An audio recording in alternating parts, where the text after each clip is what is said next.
కరీంనగర్ జిల్లా చొప్పదండి నియోజకవర్గంలోని గంగాధర మండల ఇన్ఛార్జ్ సబ్ రిజిస్టర్ సదాశివ ప్రవర్తన తీరుపై బాధితులు తీవ్ర ఆగ్రహాన్ని వ్యక్తం చేస్తున్నారు. రేకుర్తి గ్రామానికి చెందిన సేల్ అగ్రిమెంట్ దస్తావేజు రిజిస్ట్రేషన్ కోసం బాధితులు సబ్ రిజిస్టర్ కార్యాలయానికి హాజరయ్యారు.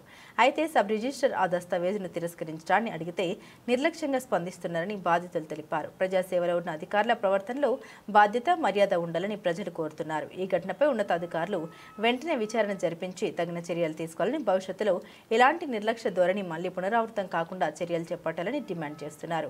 ప్రస్తుతం సోషల్ మీడియాలో వైరల్గా మారడంతో చర్చనీయాంశంగా మారింది. మాకు సంబంధించిన తోట శ్రీకాంత్ అనే వ్యక్తికి సంబంధించిన రిజిస్ట్రేషన్ సంబంధించి గంగాధర సబ్ రిజిస్టర్ ఆఫీస్లో అక్టోబర్ 10 డాక్యుమెంట్ సబ్మిట్ చేయడం జరిగింది. దీనికి సంబంధించి సబ్ రిజిస్టర్ గారు స్క్రూటినీ పర్పస్ వెరిఫై చేయాలని చెప్పడంతో వారికి సంబంధించిన అన్ని డౌట్లను నేను క్లియర్గా ఆన్ పేపర్గా ఎక్స్ప్లెయిన్ చేయడం జరిగింది. వారు అడిగిన ప్రతి విషయాన్ని కూడా, వాళ్ళకి డాక్యుమెంట్ పరంగా ఉన్న ప్రతి విషయాన్ని కూడా ఇన్ రిటర్న్ స్టేట్మెంట్ ద్వారా నేను ఇవ్వడం జరిగింది. అయినప్పటికీ ఇంటెన్షనల్గా ఈరోజు రిఫ్యూజల్ ఆర్డర్ ఇచ్చారు. ఆ రిఫ్యూజల్ ఆర్డర్లో మాకు ఏమి ఇచ్చారంటే, గౌరవ కలెక్టర్ గారు ఇచ్చిన ఒక చింతకుంట గ్రామానికి సంబంధించిన ప్రొసీడింగ్ కాపీని మెన్షన్ చేస్తూ రిఫ్యూజల్ ఆర్డర్ మాకు ఇవ్వడం జరిగింది. ఇటు రిఫ్యూజల్ ఆర్డర్లో కేవలం కలెక్టర్ గారు కొత్తపల్లి మండలానికి సంబంధించిన చింతకుంట విలేజ్లోని సర్వే నెంబర్ 114/Bకి మాత్రమే ఈ ఆర్డర్కి సంబంధించిన పిటిషన్ కాపీ ఉంది. బట్ దీన్ని ఎంటైర్ కొత్తపల్లి మండలానికి అప్లై చేస్తూ సబ్ రిజిస్టార్గా రిఫ్యూజ్ చేయడం జరిగింది. బట్ ఎందుకు రిఫ్యూజల్ విషయంలో మరి ఎలాంటి ప్రొవిజన్ ఆర్డర్ సెక్షన్ 22A ప్రకారం లిస్టులో పబ్లిక్ డొమైన్లో ఎక్కడా లేదు అని క్లియర్గా ప్రశ్నించడంతో సబ్ రిజిస్టార్ గారిని అంతగా చదువుకోలేదండి, నేను మీకు ఆన్సర్ ఇవ్వలేను అని చెప్పేసి వెకిలిగా హాస్యాస్పదంగా మా మీద మాట్లాడడం జరుగుతుంది. దీని గురించి వివరణ కోసం మేము డిస్ట్రిక్ట్ రిజిస్టార్ గారు కూడా ఫోన్లో సంప్రదించాలని ప్రయత్నించగా ఆయన కూడా 2 times ఫోన్ చేసి లిఫ్ట్ చేయలేదు. మరి దీని మీద ఉన్నతాధికారులు ఏ విధంగా చర్య తీసుకుంటారు అనేది ఒకటి వెయిట్ చేస్తున్నాము. చదువురాని వాళ్ళు ఎస్పెషల్లీ మరి డిస్ట్రిక్ట్ సబ్ రిజిస్టార్గా ఇన్ఛార్జ్గా ఎలా ఉన్నారనేది కూడా ఒకటి తెలుసుకోవాలనుకుంటున్నాము. ఇందులో క్లియర్గా ఇంకొక విషయం ఏంటంటే, మార్టిగేజ్లు ఎస్పెషల్లీ మరి అదే ఫ్లోర్లో ఇది ఏదైతే మేము డాక్యుమెంట్ రిజిస్ట్రేషన్ పెట్టింది లేపాక్షి పరివార అపార్ట్మెంట్ సర్వే నెంబర్ 80 రేకుర్తి గ్రామానికి సంబంధించింది. దాంట్లో ఫస్ట్ ఫ్లోర్ రీసెంట్గానే మార్టిగేజ్ జరిగింది. సెకండ్ ఫ్లోర్లో రిజిస్ట్రేషన్ చేయడానికి ఉన్న ఇబ్బందులు ఏంటి? ఒకవేళ నిజంగానే ప్రొహిబిషన్లో ఉంటే ఫస్ట్ ఫ్లోర్ కూడా మార్టిగేజ్ చేయడానికి లేదు, సెకండ్ ఫ్లోర్ మార్టిగేజ్ చేయడానికి లేదు, సేల్ చేయడానికి లేదు.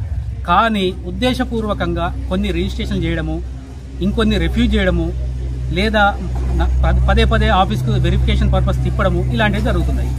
రెండో విషయము, ఇప్పుడు ఏదైతే నాకు రిఫ్యూజల్ ఆర్డర్లో ఫైల్ నెంబర్ చెప్పారు కలెక్టర్ గారి ప్రొసీడింగ్ ఫైల్ అని చింతకుంట గ్రామానికి సంబంధించింది, అట్లీస్ట్ మరి ఆ సర్వే నెంబర్ కూడా ప్రొహిబిషన్లో లేదు. ప్రొహిబిషన్లో లేని సర్వే నెంబర్లను మెన్షన్ చేస్తూ వాటిని అడ్డం పెట్టుకొని ఉద్దేశపూర్వకంగా వేరే ఇంకేదైనా లాభాపేక్ష ఉందో తెలియదు, వాటిని దురుద్దేశంతో మాత్రమే ఇలాంటి రిఫ్యూజల్ చేస్తున్నారు. దీని మీద హైకోర్టును అప్రోచ్ కాబోతున్నాము. డిఆర్ గారు కూడా అప్పీల్కి వెళ్తున్నాము. ఈరోజు డిఆర్ నెల్లి కలవడం జరుగుతుంది. Thank you. మాకు సంబంధించిన తోట శ్రీకాంత్ అనే వ్యక్తికి సంబంధించిన రిజిస్ట్రేషన్ సంబంధించి గంగాధర సబ్ రిజిస్టర్ ఆఫీస్లో అక్టోబర్ 10 డాక్యుమెంట్ సబ్మిట్ చేయడం జరిగింది. దీనికి సంబంధించి సబ్ రిజిస్టర్ గారు స్క్రూటినీ పర్పస్ వెరిఫై చేయాలని చెప్పడంతో వారికి సంబంధించిన అన్ని డౌట్లను నేను క్లియర్గా ఆన్ పేపర్గా ఎక్స్ప్లెయిన్ చేయడం జరిగింది. వారు అడిగిన ప్రతి విషయాన్ని కూడా, వాళ్ళకి డాక్యుమెంట్ పరంగా ఉన్న ప్రతి విషయాన్ని కూడా ఇన్ రిటర్న్ స్టేట్మెంట్ ద్వారా నేను ఇవ్వడం జరిగింది. అయినప్పటికీ ఇంటెన్షనల్గా ఈరోజు రిఫ్యూజల్ ఆర్డర్ ఇచ్చారు. ఆ రిఫ్యూజల్ ఆర్డర్లో మాకు ఏమి ఇచ్చారంటే, గౌరవ కలెక్టర్ గారు ఇచ్చిన ఒక చింతకుంట గ్రామానికి సంబంధించిన ప్రొసీడింగ్ కాపీని మెన్షన్ చేస్తూ రిఫ్యూజల్ ఆర్డర్ మాకు ఇవ్వడం జరిగింది. ఇటు రిఫ్యూజల్ ఆర్డర్లో కేవలం కలెక్టర్ గారు కొత్తపల్లి మండలానికి సంబంధించిన చింతకుంట విలేజ్లోని సర్వే నెంబర్ 114/Bకి మాత్రమే ఈ ఆర్డర్కి సంబంధించిన పిటిషన్ కాపీ ఉంది.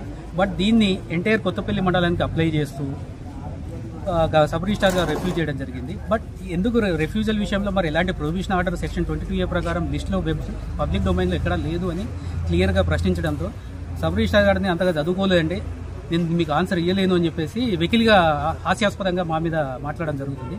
దీని గురించి వివరణ కోసం మేము డిస్ట్రిక్ట్ రిజిస్టార్ గారు కూడా ఫోన్లో సంప్రదించాలని ప్రయత్నించగా ఆయన కూడా 2 times ఫోన్ చేసి లిఫ్ట్ చేయలేదు.